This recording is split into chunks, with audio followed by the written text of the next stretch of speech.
Viral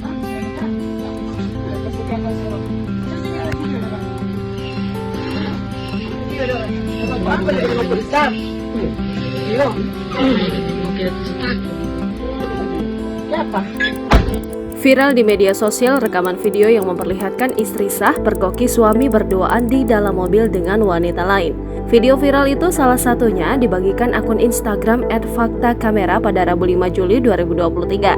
Dalam video itu terlihat seorang wanita mengintip kemudian mengetuk kaca mobil berwarna putih berpelat DB parkir di tanah lapang. Sang istri sah pun nampak bisa membuka pintu bagian kursi penumpang belakang. Terlihat sosok wanita lain dengan rambut terurai baru bangun dari jok mobil yang terbaring. Setelah itu, keluar sosok pria yang diduga si suami.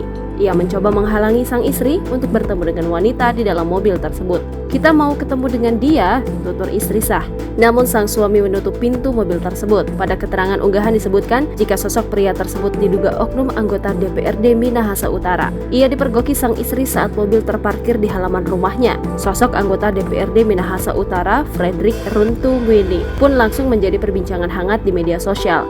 Namun, Frederick Runtuwene akui wanita yang di mobilnya tidak ada hubungan spesial. "Hanya rekan kerja, tidak ada hubungan spesial," ujar Frederick Runtuwene dikutip dari tribunmanado.com. Diakui Frederick Runtuwene sebenarnya memilih diam, tapi keluarga terlebih anak-anaknya keberatan dan bertanya kenapa hanya diam saja.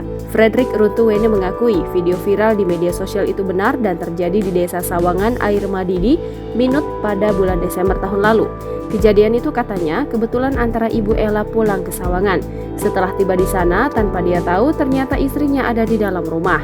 "Saat saya parkir mobil, istri saya keluar dan datang ke mobil mengetuk meminta agar dibuka pintunya. Lalu saya menjawab, 'Silahkan buka, pintu tidak dikunci,' ungkapnya.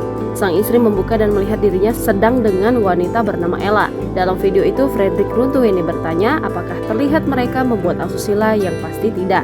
Cerita baru yang disampaikan Frederick Runtuwene bahwa perbuatan istrinya lebih parah lagi dari yang dituduhkan ke dirinya. "Istri saya ingin menutupi perbuatannya yang lebih parah daripada ini. Tapi saya masih ada moral dan hati nurani, jadi tak mau mengumbar itu," pungkasnya. Jadi video itu seperti itu. Jadi video itu benar, itu terjadi. Itu saya akui. Tapi saya cuma mengantar pulang Ibu Ella, suruh antar pulang untuk, sekali lagi saya ulangi, saya cuma mengantar pulang Ibu Ella karena dia minta tolong untuk antar pulang untuk pulang makan. Dan itu terjadi di siang hari. Jadi seperti itu. Jangan lupa subscribe, share, komen, dan like ya.